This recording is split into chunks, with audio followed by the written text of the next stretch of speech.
I'm here for Pop World. Yup. I'm so sorry I'm late. No worries. My name's Reese. I'll be conducting this interview with you today. Hi Reese, I promise I'm not normally late. No worries. I hope you haven't been waiting for too long. Kept myself busy. Oh God, we meant to start at 20 past, weren't we? Yes, but these things happen. And it was actually 10 past.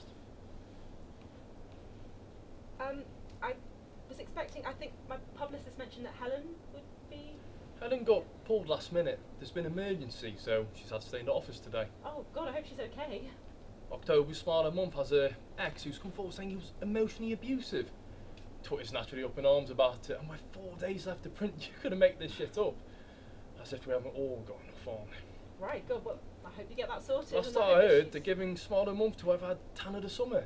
But I don't know who's going to get that because we've had problems with that category before. Right. Sorry, did you want Helen? I wasn't aware that you two were friends. Oh, we're not really. I just remember I had her last time. Oh. Have you been in Pop World before? Yeah, I got Best Bangs of 2019 in your annual awards edition. Had to give a little quote. It was a few years back, 2019, like I said, and I had bangs back then, of course. Can you speak towards the mic for me? Yeah, hello, it's Renee. Yep, got it. Normally we do this a good time ahead of the interview, so it does actually take time of the talking bit, but... I'm so sorry I was late getting here. I don't know if my publicist mentioned I got held up in the last junket. It was for Chatterfly. We got to the end and then the woman recording the blog asked if I'd do her voicemail for her and... Why? Oh, I don't know, I get people like that, but I never mind doing it. I mean, it's quite sweet, really, if you... No! That I sound so big-headed right now.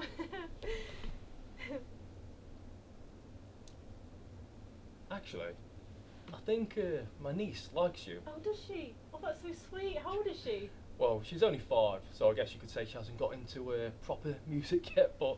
Oh. Are you ready to start? Only we were meant to start about 20 minutes ago, and I don't want this to take any longer than it needs to be. Yep. Good to go. Great! As I'm sure you know, you've been voted this edition's Pop World Pop Princess! Very esteemed honour, I'm sure. I'm going to ask you a series of questions so your audience can get to know you better and feel like they're friends. Have you got it? Mm-hmm. Right. So if you have any questions, then please ask me now, because it'll be a real faff for editor to keep cutting and pasting all around this to find the actual interview. I've just got one question. Is it puppies versus kittens, all that kind of thing? Yeah, arms or legs, that sort of thing. Don't worry, won't be anything too taxing for Pop World. Got it. Ready? Yep. Who'd have guessed it? Puppies or kittens? Ooh. Okay, so this is tricky because I had a puppy all growing up, but recently... Alright, stop recording! What's the problem? You only get about a third of a page. You're sharing a feature with My Jammer's tips for hot girl Christmas, recipe for 1 ingredient cheesecake. It's one word answers in little bubbles, that's all you get. We haven't got space or time for all these monologues, as fascinating as it might have been. Oh, alright. So, I don't need to know your whole life story behind every answer. I'm sorry. It's alright. Okay, start recording. Puppies or kittens? Kittens. Nighttime or daytime? Nighttime. Lip gloss or lipstick? Aren't they supposed to be the same?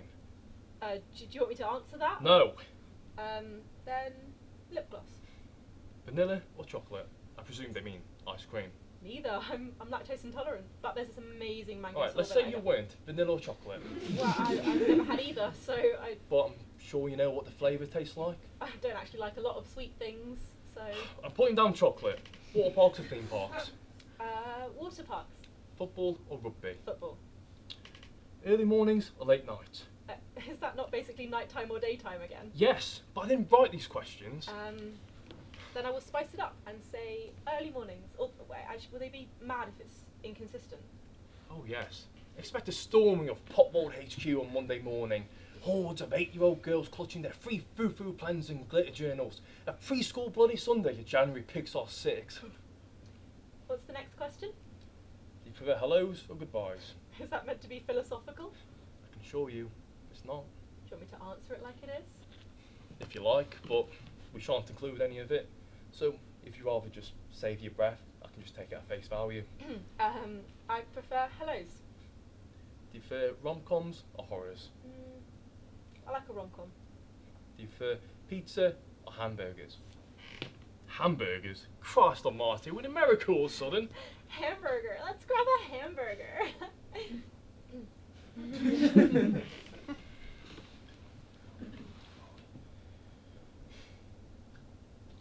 You know what it is though, don't you? It's because all that anybody watches these days is American shite. It just seeps into the brain. Do you not watch any American TV? That's not the point. Movies or TV? Oh, TV. I watch TV all the time. Oh my god. Really? What TV do you watch?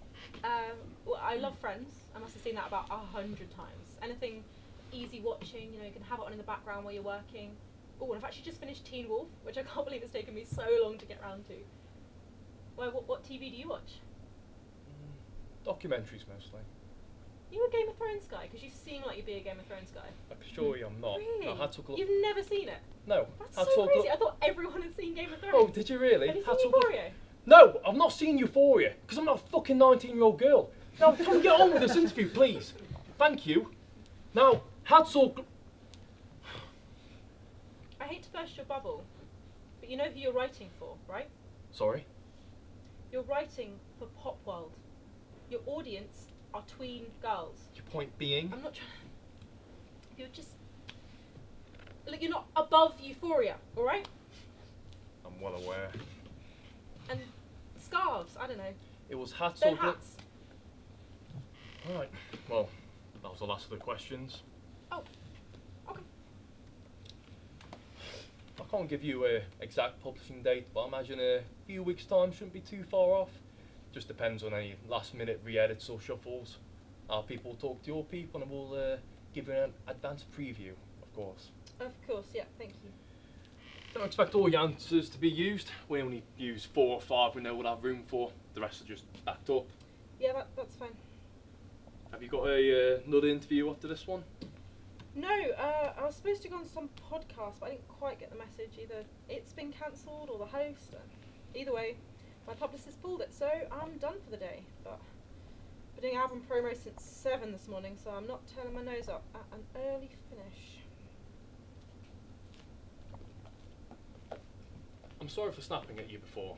It wasn't you, well, it was, but I've just been having a bad day recently and I didn't mean to take it out on you. I apologise. That's alright, it happens. Oh, thank you. Goodbye then. Bye.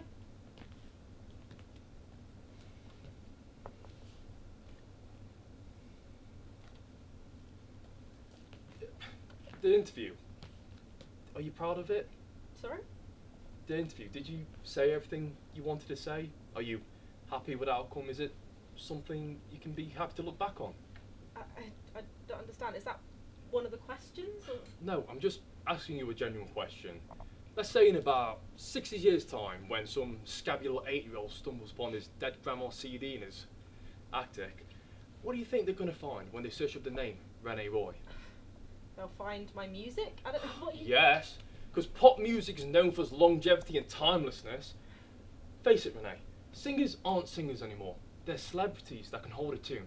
It's a nice thought, but they won't care about the voice anymore. They'll care about the face behind it. So, what will they find when they search up the real Renee Roy? A bunch of meaningless pop-up clickbait about your bangs or your love for feet or fingers? What are you suggesting? I'm saying, don't you think your fans deserve more? We're dumbing down the nation with this. Let's be honest, it's horse shite. Nobody gives a shit about any of this. Not you, not me, not your readers, not really. Well, you said it yourself, your readers are 8-year-olds. I don't think they're that picky about what they read. And that's exactly the point. We mould people now to fit a certain image, and then they stay locked on that image forever and wonder why they're relevant by next spring. People aren't allowed to grow with the times anymore. People aren't allowed to think ahead. We live in the moment, and if you do something wrong in the moment, then you can't just apologise for it and be better in the future. Just screw it all up in that moment, and boom, you're kicked out of that moment. How's that fair? Do you think that's fair? Okay, I think this is bigger than me. So Do you like your fans? What kind of a question is that? Of course I do. Exactly. You like your fans, your fame, your connections. Are you really proud that all your fans are ever going to learn about you, about the real you, is nothing more than this hollow, empty nothingness? For God's sakes, puppies or kittens? You do realise this isn't the only press I've ever done? Like, this doesn't define me. No, but it's a part of you. And I can't imagine any of your other interviews being much more different than this one. What do you say your last word before this? Fluttery fucked up what? Chatterfly. Oh, I'm suggesting, why don't we take this opportunity to do some real publicity? I ask you to seek the questions you're secretly dying for me to ask you, so people will actually take you seriously and not see you as another product of pop world formula who winds up doing Strictly by 40 and Forgotten by 50. Okay, well that is offensive, and there is no I used to way work that- in New Yorker, you know. You'd be safe in my hands with me asking the questions. What would be the point of me even entertaining this? I still have people that can help get this off the ground. Just imagine it. Leaked distribution of previously unpublished Rene Roy interview. Press would eat that up and stop seeing you as a one-note laddie-da and start seeing you as a proper artist who takes it seriously. I do take this seriously. Of course you do. We all do. Do you see Stevie Nicks doing interviews like this? Celine Dion, Beyonce? No.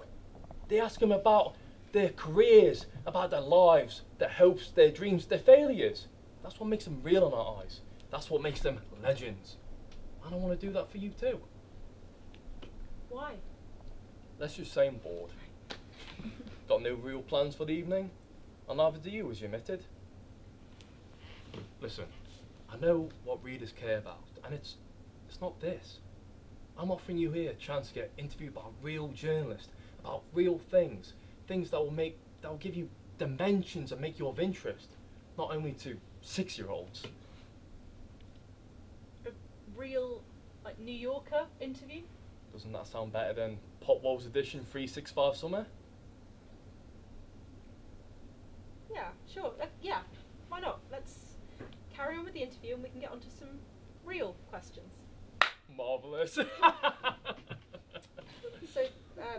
how do we begin? We can do some easy warm-up ones if you like. Like what?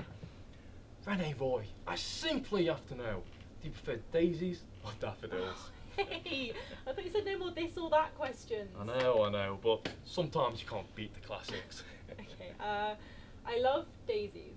Great! Now, you claim to be a modern day feminist.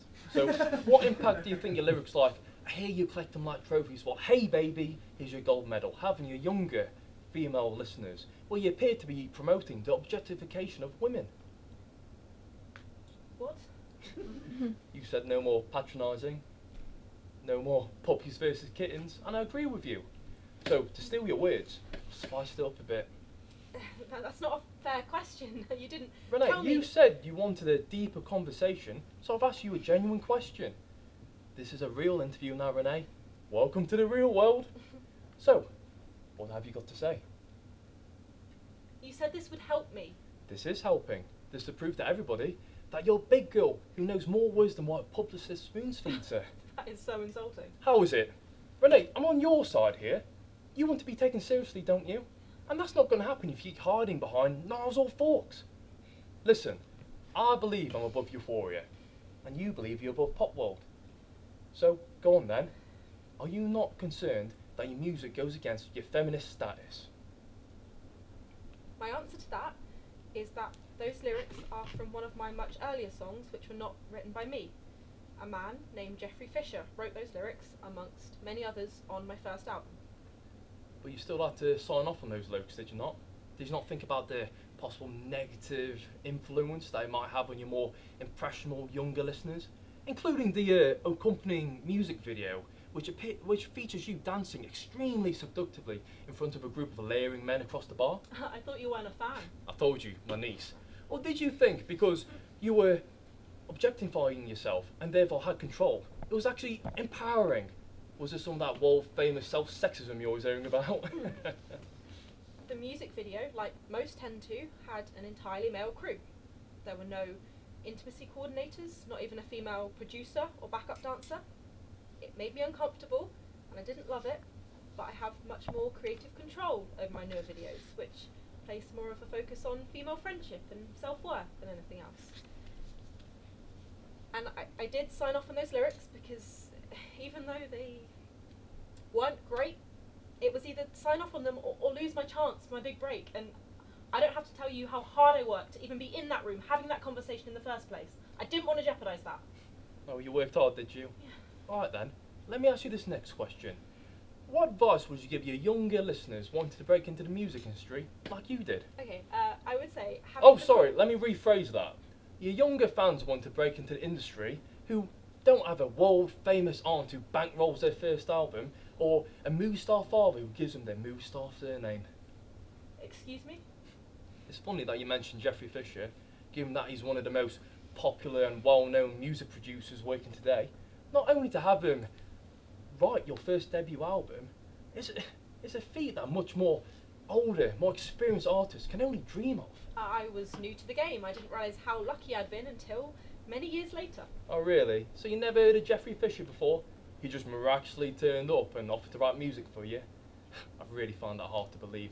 Given that he's been around since the late 90s, he's probably best known for producing Hattie Roy's double platinum album Daybreak, or, as I'm sure you know her best as, Aunt Hattie. What's wrong, Renee? You said you wanted a real interview, or shall we go back to Ant versus Deck? If you're suggesting I got where I am solely because of Oh my no, family... no, I'm not suggesting that. I'm stating that with confidence. Your aunt was a late 90s legend in the music scene. And fuck it, let's go there. Your father's one of the most prominent British filmmakers working today.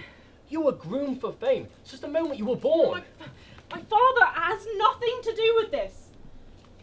And what would your message be then to all the wannabe pop stars who, unlike you, had to actually work hard for their success without any prior contacts or backing? I work hard. I don't doubt it. I just know that there's several other artists that work even harder than you and never reached the success that you've reached. Well, that's just how this industry works. So you don't deny it? No, of course I do. So what will your message be then? Why does it matter? You just twist it anyway. Renee, I just want you to acknowledge that your privilege has been a big part in you getting you where you are today. I won't, because it hasn't. Everyone knows people nowadays. I'm not in the wrong for having some help. And how about the people that aren't so lucky? Oh, well, I'm not responsible for that, or for them. Stop making me feel responsible. Renee, I just wish you'd acknowledge that you've had a much easier ride than the other up-and-coming artists trying to break into the industry. That's all. Can we take a break, please? If you like. We can go back to the Pop World preset questions as well, if there are more of you speaking. Oh, stop it. Stop patronising me. Some people are built for New Yorker. Some people are built for the pop world. It's not a bad thing. Can't be helped. If you work for the New Yorker, why are you here? Isn't it obvious? I have a crippling desire to find out if my one-hit wonder pop world reality star prefers spots or stripes. Did you get fired? No. I don't believe you. We can stop the interview if you like. I just want you to tell me the real reason we're having it in the first place. I told you. You were voted this edition's Pop World Pop Princess! Not that one. You're not just doing this because you're bored. What's the real reason? If I tell you, will you promise to carry on with the interview? Maybe. It's not been a bad day. It's been a bad couple of years. I need a win, basically. And I think this interview might just be that. I've not done a proper interview like this in ages and years, and I've missed it, to be honest. And I'm sorry if it's not the pace you're used to, but that's what real journalism is. It's not meant to be kind, funny or cute. It's meant to be hard and ask the hard questions, because as bad as that sounds, that's what sells. Scandal. Right, so you're harassing me to make yourself feel better? No, not harassing. That's not me. That's not my intention, I can assure you. I'm just someone who takes great pride in their work, and I don't see it as a sin, do you? No? I knew it. I knew I was right to like you. There's more to you than what meets the eye, isn't there? Listen, Renee, we can stop the interview if you like, but I just thought it would give us a nice, refreshing change of pace, but clearly I was wrong. Did you ever work at the New Yorker? Yeah, I was an intern over the summer whilst I was at uni. Where did you go? What, to uni? Mm. I went to Oxford. I wanted Yale and Ivy League, but it's bloody hard to get into, especially if you're an international student. So I settled for Oxford and got an overseas internship over the summer. It was still a big deal. Oh, yeah, I'm sure they don't just give those out to anybody. Is that how you made all your contacts there? Yup. I've actually got a friend who's just applied for a position there, at the New Yorker. I mean, she used to work at the Elizabeth Gazette, but she left a few months ago. Her name's Heather McLean. Do you know her? No, doesn't ring the bell. Sorry, I just assumed all journalists must know each other. Don't know why. Where did you go then? Brit School? Harvard, actually. Political science. And before you ask if my mum's head of admissions, no. I worked hard and I got in. And the reason I'm telling you this is so you don't feel like you need to talk down to me like I'm intellectually inferior because I sing pop songs for young girls, because that's a choice I made for myself because I enjoy it. I'm sure. Okay. Well, good. I have projects, I have meetings, I have deadlines. I have responsibilities, and it's not always easy, and I fuck it up a lot of the time, but I never stop caring or trying to be better. I'm sure you can relate to that. Mm-hmm. Where did you work after your internship? All over, really. For different broadsheets, did interviews, that sort of stuff. Worked my way up, and then I was running the head office by the end of it. But by the end? We're good to take a break if you No, like. where were you running head office? Did I not say? At the Elizabeth Gazette. Really? Yeah, started off as a mailboy. 9 years later, had a top office. So you were basically running the place, but you don't know my friend Heather McLean? Because she was there for 5 years. You must have overlapped at some point. It was a big office, many staff. If I saw a picture of her, I might remember, but I'm ashamed to say, when you hire as many people as we do, you only get to know a small, tight handful of people. The rest just become faceless fellow employees. Did you always want to be a journalist? No, I wanted to be an author. Oh. Well, what made you change your Because mind? news sells. Are your parents journalists? No. My mum's a dinner lady, and my dad's a paralegal. Any siblings? Yes. One brother, older. Dr. Alec Palmer, heart surgeon to the stars. Are you guys close? We used to be. But this interview isn't about me, you know. Why aren't you guys close anymore? Mine and my brother's business is none of yours. Sorry, you can ask me about my brother. Reggie's just started writing, but I think he'll probably veer more towards production because he prefers it, and he's better at it too. And we're all really proud of him because he struggled so much in school. Are we still doing the interview? I thought so. Would you like to continue? Don't see why not. Like you said, might be good for both of us. Shake us up a little.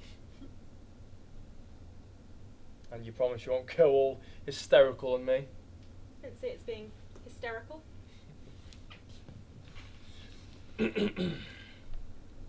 So, what do you make of the recent accusations about your brother, Mikey? I was talking about Reggie, my younger brother. I know, but I'd like us to talk about Mikey, your older brother. I have nothing to say other than they're blatantly untrue. How do you know? Because I know my brother. He So- would do something like that. So why she said that they are? I don't know. Money, attention, loneliness. You think loneliness? Sure. There are some desperate people out there who do anything for 5 minutes of fame, and I strongly believe that she's one of them. And it hurts me that my brother's being dragged down in the process. She's made some pretty serious accusations solely for 5 minutes of fame, wouldn't you agree? Yeah, you don't know my brother. True, but I also don't know his accuser. She isn't his accuser. She's his ex-girlfriend. She only pretended they'd been on a couple of dates because it gave her more sympathy if she distanced herself as far away as possible from him, but it's bullshit. They were together 6 months. I even met her a couple of times. And what did you make of her? I thought she seemed normal. And her accusations make her abnormal? I just don't think a normal person would make up such disgusting lies. On what basis do you think that they are lies? On lots of basis, and everyone else believes him too. That's a bold claim. Okay, well, for example, would he still have over 3 million Instagram followers if everyone just turned on him? And how come the network hasn't dropped him? Is that my understanding that this isn't your brother's first taste of legal trouble? He was prosecuted in 2017 for driving under the influence, no? Right, but he went to rehab. Didn't somebody break their leg? Yes, but he apologised, and like I said, the network didn't drop him, so they must know how sorry he was and how out of character it was for him. How much longer do you think your brother can keep getting away with it? He has nothing to get away with. Oh, he has plenty. He's a subpar lead on a subpar show that refuses to drop him despite the number of very serious accusations that they pray will just fade away. Oh, well, they always do, so that's not his problem. We're good to leave it there if you like. I know who you are, you know. Sorry? I read the articles they wrote about you. Well, I can only apologise for what surely must have felt like the biggest waste of time out there. I actually found them quite enlightening. Oh, come off it. All they ever had was that one interview with that one intern years ago. They just kept chopping it all up and sticking it back together to get the most mileage out of it, when he had barely anything to say in the first place. They just pick someone out of a hat to be public enemy number one for a few days, and then when they get bored of that person, they just go ahead and pick someone new. Is that really what you believe? Yes, I do. I was a victim in all of that, and I still am. Don't give me that look. I know how it sounds.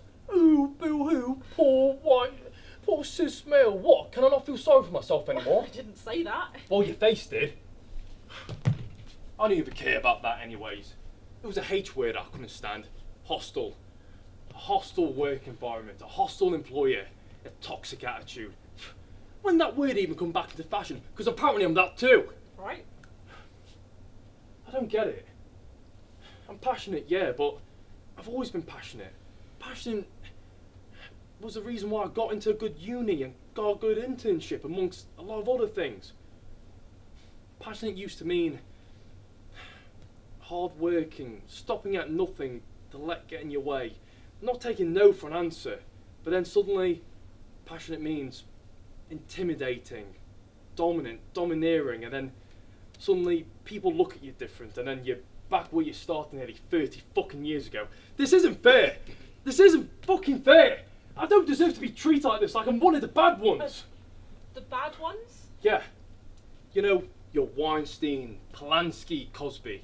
I didn't abuse anyone. Not really. I'm still struggling to see what makes you the victim in all of this. Oh, sorry. I didn't see anyone else getting these scathing attacks in the newspaper every week. I didn't see anyone else get fired. Heather had no right to go behind my back like that. I always promoted we're family, we're community bullshit, and then she goes ahead and does this to me. It's not bullshit. Yes, it is. I was happy to play along with it. When Kev was going through that legal trouble, he didn't go to HR about it. He came to me and we sorted it out internally.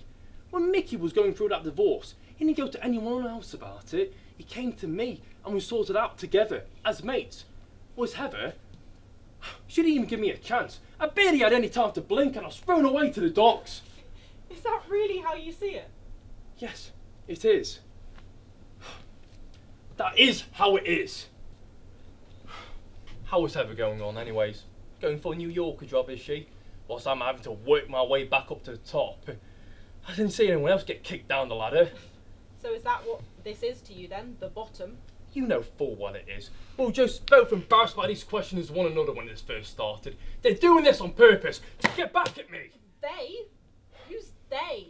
I don't know. Should you not count yourself lucky to be in any kind of work at all? I covered every election night, every political scandal, every royal death. I was the lead reporter in all of that, and that's what had taken away from me.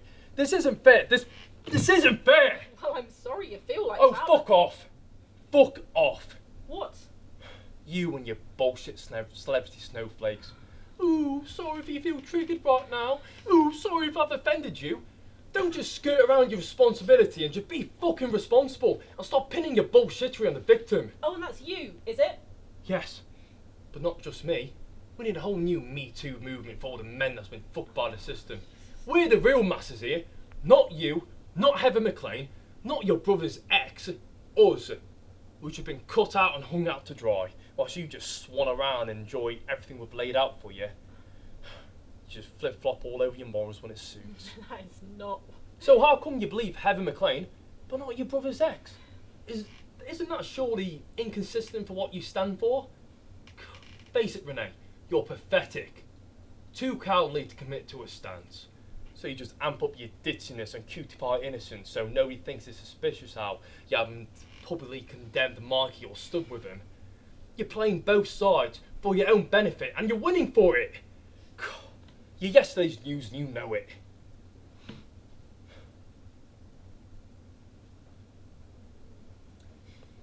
Is that the end of the interview? I believe so.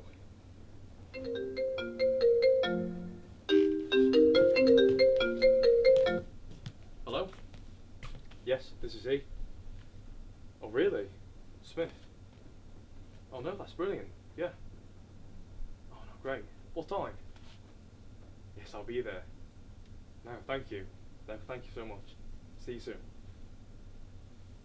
Oh, my God. Oh, my God. God. Oh, my God. What? That was Don Chapman. He's actor editor chief for the Daily Telegraph. And he was ringing you? Yeah, one of my old sports journalists, Kenny Smith. He's working there now. Right, and he rang to tell you that? No, I already knew that. He was ringing to tell me that Kenny's put my name forward for an opening. An opening for what? Assistant Director of Publications. What? She's been a jump ship, to People's Magazine, the website. She only told a small handful of people about it and just cleared off. So they're needing the position filled in ASAP. And Kenny's put my name forward. Gave me a shining recommendation, passed my number along. Shit. So, what are you going to do? He wants to meet me next Thursday for some coffee. Talk to me about some aspects of the job and see what I can bring to the table. Right, so like an interview? Yeah, well, no, not really. They're doing interviews, yeah, but, for externals, to make sure they're not psychos. Kenny already knows me, so he's already put in a good word. Wow. Oh, God. Assistant Director of Publications. Oh, it's a good place to start. I know people that's been working there 3 years, 5 years max, and they've been running the whole company by the end of it. Oh, God. Journalism. Real journalism again. Not with just brands or performances. Real journalism with real people, real stories to tell. Oh, God. I never thought I'd be able to do this again, but goes to show, doesn't it? If you work hard enough. Yeah, if you know the right people, you mean? No. We're not the same, me and you. This is different. I didn't get this through my family or friends. I got this through my career with what I've worked hard for with my own 2 hands. You're no better than me. I'm well aware.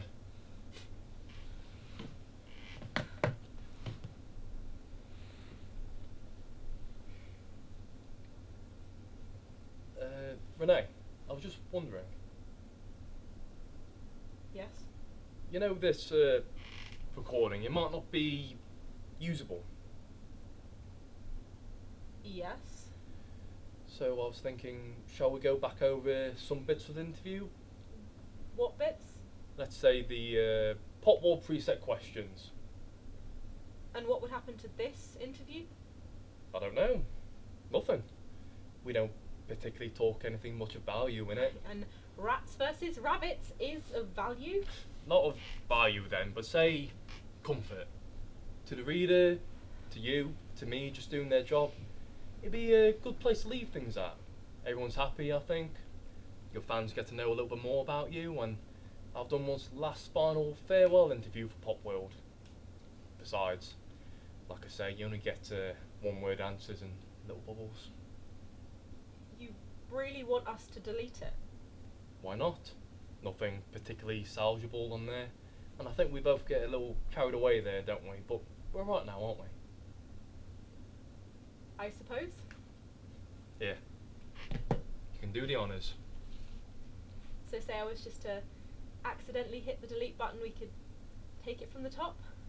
What we set out to do from the start. And if we stay on track, we can be done in 2 minutes tops. But one word answers, remember? Yep. No monologues. Renee, I personally think that this particular recording should stay between the two of us. I can tell that you agree. It's just that I worry if we go off and talk about what we spoke about today, you know, out of context, that some people might misinterpret it and misunderstand some things. So shall we just keep everything between us, on and off the record? What's the point?